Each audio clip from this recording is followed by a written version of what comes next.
वाचविणारा, कोणत्याही संकटातून दुःखातून तारून नेणारा मंत्र म्हणजे तारक मंत्र. हा मंत्र म्हणजे साक्षात स्वामींचे चमत्कारिक बोल आहेत. आज प्रत्येक व्यक्तीला काही ना काही चिंता आहे, कुणी आजाराने त्रस्त आहे, कुणावर काही संकट आलेलं आहे, तर कुणी काळजीत आहे. अशा वेळी ही सर्व संकटे दुःख तारण्यासाठी स्वामींनी हा तारक मंत्र आपल्याला दिला आहे.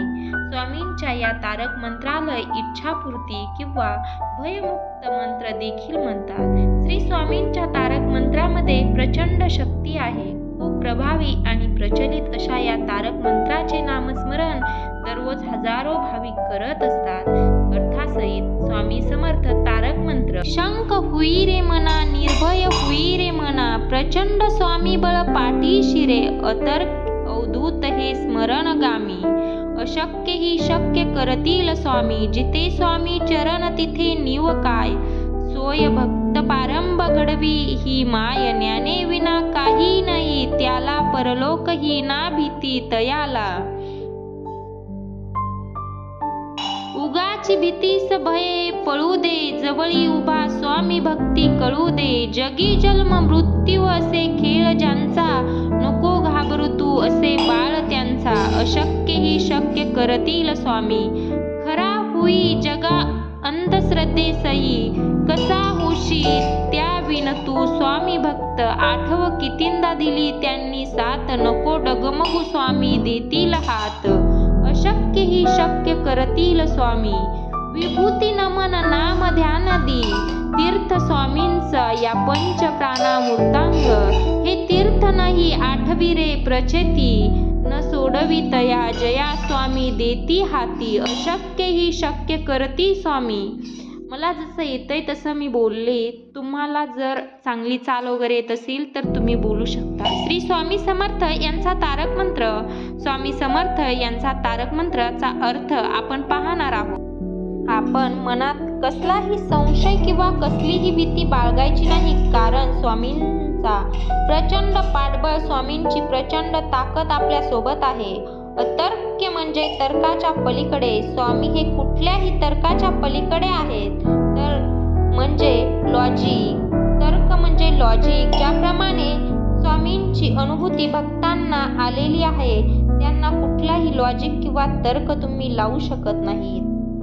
अवधूत ही अध्यात्मातील सर्वोच्च स्थिती आहे, त्यामुळे स्वामींना अवधूत असं म्हटलं आहे. स्मरणगामी म्हणजे तुम्ही मनापासून जर स्वामींना हाक मारली तर ते लगेच आपल्या भक्तांच्या मदतीला धावून येतात. ज्या ठिकाणी स्वामींचे पवित्र वास्तव्य आहे, अशा ठिकाणी कुठल्याच गोष्टीची कमतरता भासत नाही. स्वामी स्वतः भक्ताचे भाग्य लिहितात, ज्यांच्यावर स्वामींचा आशीर्वाद आहे. त्यांना तिन्ही लोकांचे भय नसते. स्वामींच्या आज्ञेशिवाय काळही आपल्याला निवू शकत नाही.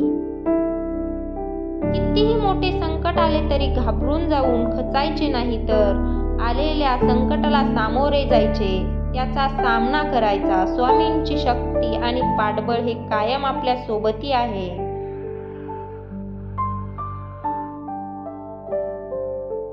अक्कलकोटमधील वास्तव्यामध्ये अनेक भक्तांना स्वामींनी मोठ्या मोठ्या आजारातून, अगदी मृत्यूच्या दारातून वाचवले आहे. जन्म मृत्यू हा स्वामींच्या हातातला खेळ आहे, त्यामुळे अजिबात घाबरून जायचं नाही. तुम्ही तर त्यांच्या मुलांसारखे आहात. आपल्या मनात स्वामींबद्दल दृढ विश्वास हवा, श्रद्धा हवी आणि पूर्ण मनापासून स्वामींची भक्ती केली तरच तुम्ही स्वामींचे भक्त बनू शकाल. आपण आयुष्यात अनेक संकटांना, वाईट काळांना सामोरे जातो. अशा वेळी आपण भक्तिभावाने स्वामींचा धावा करतो आणि स्वामी सुद्धा त्यावेळी आपल्या मदतीला धावून येतात. या सर्व गोष्टींचा विसर पडू देऊ नका. आपल्या आयुष्यात आपल्याला आलेल्या स्वामींचे अनुभव, स्वामींची प्रचिती या गोष्टी आठवा. त्यामुळे घाबरू नका. यापुढेही स्वामी तुम्हाला सदैव साथ देतील. विभूती नमन नाम ध्यान आणि तीर्थ यांना पंचामृताची उपमा दिली आहे. विभूती म्हणजे भस्म. आपल्या या दत्त संप्रदायात विभूतीला अन्य साधारण महत्त्व दिले आहे. नमन नाम म्हणजे स्वामींचे नामस्मरण आणि हे देवांपर्यंत पोहोचण्याचा मार्ग म्हणजे ध्यान. तीर्थाने सर्व काही पवित्र होऊन जाते. विभूती, नाम, नमन, ध्यान आणि तीर्थ या पाचही गोष्टींमध्ये स्वामी आहेत असे या ठिकाणी सांगितले आहे. तारक मंत्राचा जप करताना आपण हे पवित्र तीर्थ प्राशन करण्यासाठी ठेवतो. ते तीर्थ पूर्ण नमो भावे स्वामींचे नामस्मरण करून प्राशन करावे. एकदा तुम्ही स्वामींची भक्ती करायला लागलात की जरी तुम्ही स्वामींना सोडायचं म्हटलं तरी स्वामी तुम्हाला सोडत नाहीत. म्हणजे स्वामी तुमचं आयुष्य योग्य मार्गी लावतात आणि आयुष्यभर कल्याण करतात. श्री स्वामी समर्थ तारक मंत्रामध्ये खूप ताकद आहे. कधी कोणत्या गोष्टीची भीती वाटत असेल तर या मंत्राचा जप करावा किंवा हा मंत्र ऐकावा. याने स्वामी सोबत असण्याची जाणीव होते आणि मनातली ही भीती नाहीशी होते. श्री स्वामी समर्थ. श्री स्वामींचा तारक मंत्र म्हणण्यासाठी वेळ नसेल तर एकदा हा व्हिडिओ नक्की पहा. तारक मंत्र कधी म्हणावा? स्वामींच्या या प्रभावी तारक मंत्राचा जप करण्यासाठी कोणत्याही ठराविक वेळ नसते. अगदी कधीही कुठेही तुम्ही हा तारक मंत्र म्हणू शकता. आपण ज्याप्रमाणे स्वामींचे नामस्मरण करतो त्याच पद्धतीने हा तारक मंत्र तुम्ही म्हणू शकता. तारक मंत्र कसा म्हणावा? तारक मंत्र म्हणताना स्वामींच्या फोटोसमोर एक पाण्याचा भरलेला ग्लास ठेवावा.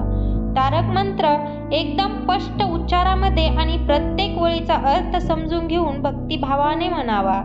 तारक मंत्र म्हणून झाल्यावर त्या ग्लासातील पाणी प्राशन करावे, कारण त्या पाण्यात तारक मंत्राची शक्ती आलेली असते. त्यामुळे हे पाणी प्राशन केल्यामुळे तुमच्या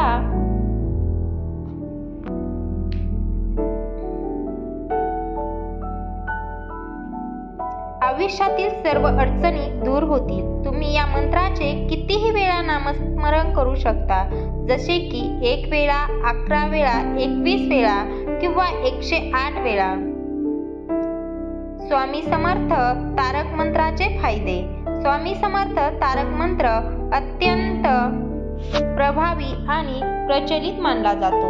असे मानले जाते की जो व्यक्ती स्वामी समर्थ मंत्राचा भक्तिभावाने आणि श्रद्धेने जप करतो मनातील सर्व इच्छा पूर्ण होतात. स्वामी समर्थ तारक मंत्राचा जप केल्याने अशक्य कामेही शक्य होतील. असेही मानले जाते की स्वामी समर्थ तारक मंत्रामध्ये इतकी शक्ती असते की जे व्यक्ती या मंत्राचा जप करतो तो नकारात्मक ऊर्जेपासून दूर जाऊन सकारात्मक विचार करू लागतो. तारक मंत्राचे वाचन केल्यामुळे घरात सुखशांती नांदते. हा मंत्र मनुष्याला सर्व प्रकारच्या चिंतापासून मुक्त करतो आणि मानवी मनाचे ओझे हलके करतो. तुमच्या जीवनातील कोणत्याही प्रकारची समस्या असेल, कोणतीही समस्या सुटत नसेल, तुम्हाला कोणतेही कार्य सहजपणे पूर्ण करायचे असेल किंवा तुम्हाला जीवनातील यश मिळवायचे असेल तर स्वामी समर्थांचे तारक मंत्रांचा जप करावा. श्री स्वामी समर्थ तारक मंत्रामध्ये खूप ताकद आहे. कधी कोणत्या गोष्टींची भीती वाटत असेल तर या मंत्राचा जप करावा किंवा या मंत्र ऐकावा. याने स्वामी सोबत असण्याची जाणीव होते आणि मनातली भीती नाहीशी होते. असेच नवनवीन व्हिडिओ पाहण्यासाठी आपल्या चॅनलला लाईक, शेअर आणि सबस्क्राईब करा. व्हिडिओ पूर्ण पाहिल्याबद्दल धन्यवाद. आणि हो, कमेंटमध्ये श्री स्वामी समर्थ जरूर लिहा. श्री स्वामी समर्थ. श्री गुरुचरित्र या ग्रंथाचे अध्याय. गुरुचरित्र पारायण वाचण्याची संधी मिळाली तर भाविक आवर्जून या संधीचा लाभ घेतात. या ग्रंथाचे 52 अध्याय आहेत, तर काही ग्रंथात 53 अध्याय आहेत. श्री दत्तात्रेय महाप्रभूंनी नामधारकास अतिसामान्यांना गुरुप्रणीत मार्ग मिळावा म्हणून श्री गुरुचरित्र सांगितले आहे. श्री गुरुचरित्र हा 5वा वेद मानला जातो. श्री गुरुचरित्र हा साधा ग्रंथ नसून देवी शक्तीने भरलेला सिद्ध मंत्र रूप महाप्रासादिक आणि वरद ग्रंथ आहे असे सांगितले जाते. श्री गुरुचरित्राचे पारायण हे अंतःकरण शुद्ध स्वामी समर्थ यांच्या पारायणाची तयारी कशी करावी. श्री गुरुचरित्र या ग्रंथाचे 52 अध्याय असून ओवी संख्या 7491 इतकी आहे. काही ग्रंथात 53 अध्याय आहेत. याची विभागणी ज्ञानकांड, कर्मकांड आणि भक्तिकांड यांचा समन्वय यात साधला असून या तीनही उपवासांसाठी गुरुचे मार्गदर्शनच आवश्यक आहे. याचे अतिशय सुंदर आणि मर्मग्राही विवेचन ग्रंथकर्त्यांनी आपल्या ओघवत्या भाषेत केले आहे. या ग्रंथात श्रीपाद, श्रीवल्लभ व श्री नृसिंह सरस्वती यांच्या लीलेचे चमत्कृतपणे वर्णन रसाळपणे केले आहे. इतकेच नव्हे तर श्री गुरूंच्या चरित्राच्या निमित्ताने त्यांच्या असंख्य लीलांचे कथात्मक निरूपण अतिशय सुबोध व प्रासादिक भाषेत केले आहे. श्री गुरुचरित्र वाचन सुरू करण्यापूर्वी आदल्या दिवशी सक्षम 4 कुत्रे व 1 गाय यांना नैवेद्य द्यावा. 4 कुत्रे म्हणजे 4 वेद होय व 1 गाय म्हणजे दत्तात्रेयाची कामधेनी असल्याने हा नियम पाळावा असे सांगितले जाते. पारायणापूर्वी फुले, विशेष देशी गुलाबाची हार, तुळशी, सुगंधी उदबत्ती, धूप, कलश, विड्यांची पाने, नैवेद्यासाठी पेढे किंवा अन्य काही, अष्टंगे, चंदन, अत्तर, रांगोळी, 2 आसने, 1 चौरंग, चौरंगावर पिवळे किंवा भगवे कापड, चौरंगाभोवती व गुरु दत्तात्रेयाच्या आसनाभोवती रांगोळी काढावी. चौरंगास आंब्याचे तोरण बांधावे. प्रमुख दरवाजात तोरण बांधावे. चौरंगाजवळ डाव्या बाजूस समई लावावी. वाचन चालू असेपर्यंत समई लागलेली असावी व उदबत्ती पेटली ठेवावी. पारायणास बसण्यापूर्वी गावातील दत्त मंदिरात अथवा जवळच्या श्री स्वामी समर्थ केंद्रात जाऊन विडा, सुपारी व नारळ ठेवून सदर पारायणास उपस्थित राहण्यासाठी देवास प्रार्थना करावी. घरातील वडील मंडळीस नमस्कार करून पारायणासाठी आसन ग्रहण करावे. प्रथम अथर्व शीर्ष वाचावे. 1 माळ गायत्री जप, 1 माळ स्वामी समर्थ जप अथवा दत्त मंत्र म्हणावा. श्री स्वामी समर्थ महाराजांचा शास्त्रशुद्ध सप्ताह करण्यासाठी खालील नियम पाळावेत. श्री गुरुचरित्र सप्ताह करताना प्रारंभ शक्यतो शनिवारी व सांगता शक्यतो शुक्रवारी करावी. कारण शुक्रवार हा श्री नृसिंह सरस्वती महाराजांचा निजामदंगमनाचा दिवस आहे. श्री गुरुचरित्र वाचण्यापूर्वी आदल्या दिवशी 1 गाय व 4 कुत्रे यांना गव्हाच्या पोळीचा नैवेद्य खाऊ घालावा. श्री गुरुचरित्रचे वाचन पूर्व किंवा उत्तर दिशेला तोंड करून करावे. वाचण्यापूर्वी रोज श्री दत्त महाराजांच्या फोटोची व पोथीची पूजा करून 1 माळ गायत्री मंत्र, 1 माळ श्री स्वामी समर्थ यांच्या मंत्राचा जप करावा व श्री गणपती अथर्व शीर्ष वाचून पोथी वाचण्यास सुरुवात करावी. श्री गुरुचरित्राचे वाचन पहाटे 3 ते सायंकाळी 4 याच्या दरम्यान करावे. दुपारी 12 ते 12:30 ही वेळ दत्त महाराजांच्या भिक्षेची असल्याने त्यावेळेस पारायण वाचन बंद ठेवावे. श्री गुरुचरित्र वाचण्याच्या कालावधीत दुसऱ्याच्या घरचे अन्न घेऊ नये. आपली आई, पत्नी व बहीण यांच्या हाताने अन्न खाल्ल्यास हरकत नाही. उपवास करू नये. दोन्ही वेळेस सकाळ संध्याकाळ 1 धान्य फराळ करावा. काही समस्या असल्यास स्वखर्चाने बाहेर खाल्ल्यास हरकत नाही. श्री गुरुचरित्र वाचण्याच्या कालावधीत पुरुषांनी दाढी वाढवू नये. स्वतःच्या हाताने दाढी करावी. तसेच या काळात चामड्याऐवजी नॉयलॉन किंवा रबरी चप्पल जोड वापरावेत. श्री गुरुचरित्र वाचण्याच्या कालावधीत ब्रह्मचर्य पाळावे. श्री गुरुचरित्र वाचण्याच्या कालावधीत सुतक असणाऱ्याच्या घरी किंवा अंत्यविधीत जाऊ नये. स्वतःच्या कुटुंबात जर सुतक आले तर अशा वेळेस श्री गुरुचरित्र पारायण दुसऱ्याकडून पूर्ण करून अर्धवट सोडू नये.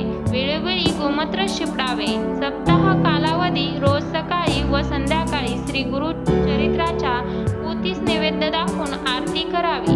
रोज रात्री झोपण्यापूर्वी श्री गुरु सहस्त्रनाम वाचावे. असेच नवनवीन व्हिडिओ पाहण्यासाठी आपल्या चॅनलला लाईक, शेअर आणि सबस्क्राईब करा. हो जरूर कमेंटमध्ये श्री स्वामी समर्थ लिहा. व्हिडिओ पूर्ण पाहिल्याबद्दल धन्यवाद.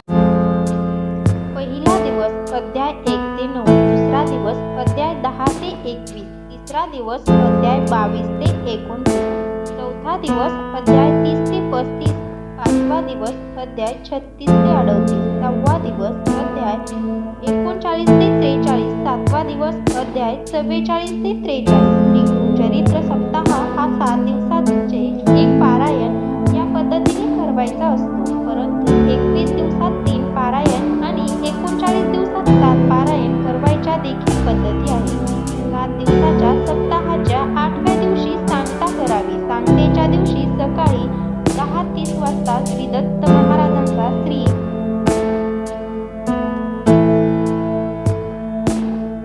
कुलदेवता आणि स्वामी समर्थ महाराज व एक श्री गुरुचरित्र ग्रंथ करिता नैवेद्य मांडावा. ग्रंथाचा नैवेद्य गाईला खाऊ घालावा किंवा स्वतः खावा. मगच आपण भोजन करावे. श्री गुरुचरित्र वाचण्याच्या कालावधीमध्ये सुद्धा आपल्या नित्य सेवेचा अखंड पडू देऊ नये. शक्यतो जमिनीवर झोपावे, पलंगावर झोपू नये.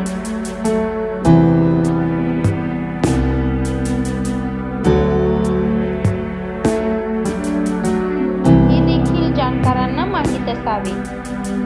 श्री गुरुचरित्र 3 दिवसीय वाचू नये. 1 दिवसीय पारायण फक्त दत्तधाम व राष्ट्रसेवेसाठी करावे. वैयक्तिक पारायण 7 दिवसाचे करावे. श्री गुरुचरित्राचे निष्ठापूर्वक पारायण अनुभूतीपूर्वक साक्षात्कार होतो.